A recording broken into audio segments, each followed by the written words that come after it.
Ilang taon ka na tinda niyan? Matagal na ito sir. 1991 pa. 1991. May asawa ka na. Ilan ang anak mo? Isa lang. Saan kayo nakatira ngayon? Doon po sa Davao. Davao. May bahay kayo doon? Oo, may bahay. Hindi na kayo sa tabing dagat nakatira? Sa tabing dagat kami sir. Nasa tabing dagat pa rin. Tulad gano'n, no, sa tabing dagat, yung bahay, ganyan. Tapos, ano yung mga kinabuhay nyo, ganito lang, magtinda ng Ganito lang, o. Anong pangalan mo? Almi. Almi? Oo. Ito lang anak buhay. Magkano kita nyo araw-araw? Minsan lang. Anong minsan lang?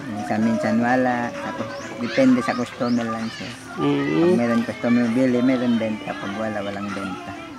Kayo yung badyaw tinatawag, di ba? Gudyaw na ngayon. Gudyaw. Hindi na badyaw. Galing kayo sa Zamboanga mismo. Oo, yung dati, yung nanay namin po, galing sa Zamboanga, yun nakatira na yung dati. Nakaraan. Kailan kayo binansagan ng Gudyaw? Ngayon lang kasi tinatawagan ka mga Duterte po. Ganap buhay na. So si Duterte ang nagbigay sa inyo ng hanap buhay? Anong mga binigay ni Duterte sa inyo? Yung dati namin sir, nangingi kami. Pero ginabawalan kami nila. Kailangan hanap buhay ng maayos. So si Duterte ang nagbigay sa inyo ng kapital? Oo. Ngayon, magkano binibigay ni Duterte sa inyo? Yung mga 10,000 po. Yung binili namin pang paninda. Para kanap buhay kami yung maayos po. Maganda palang palakad ni Duterte. So mabait yan sir. Ngayon kasi mayor namin si Duterte, Inday Sara. Si Inday Sara noon. So malaking pasalamat nyo kay Inday Sara. Oo, marami na kami salamat sa kanila. Kung hindi dahil sa kanila, wala kayong hanap buhay. Wala. Nasa lansangan para kayo nagpamalimos. Oo. Ganda, no? So, ngayon, magkano nabenta mo na? Wala pa mabenta. Wala ka pa nabenta? Oo. Paano kung wala kang mabenta? Mag-uwi kami. Mag-uwi kayo? Anong... Mangutang sa mga kapitbahay namin.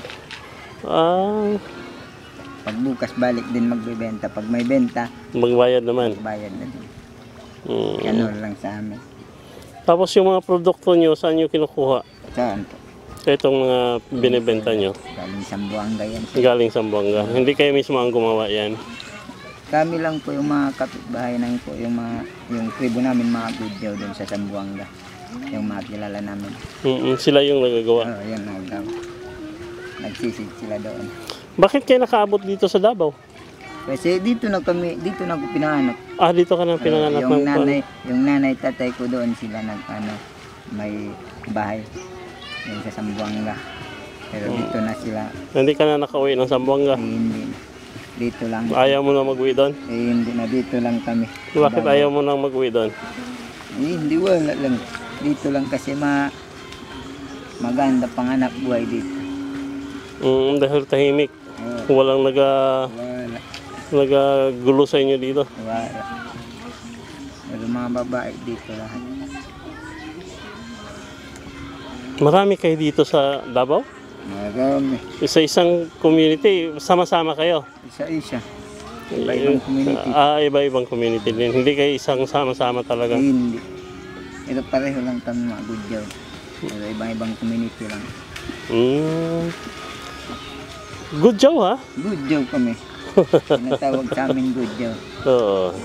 Si Duterte ang nagbigay sa inyo ng pangalan na Gudyaw. Hindi na yung Badyaw. Hindi na Gudyaw. Kasi ang Badyaw is masamang jaw. Oo, yung Badyaw, nang nilimos sa kalsada yan, yung tinatawag bad daw yan, bad.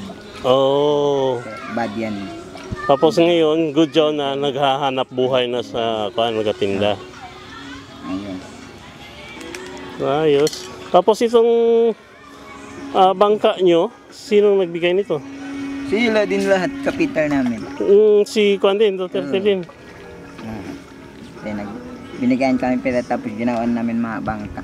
Yung barito namin. Para makahanap buhay kami sa dyan saan. Okay, talaga. Malaki pa ng tulong sa inyo ni Inday Sara. Oo, kasi yun na mayor namin dito sa Davao. Mm.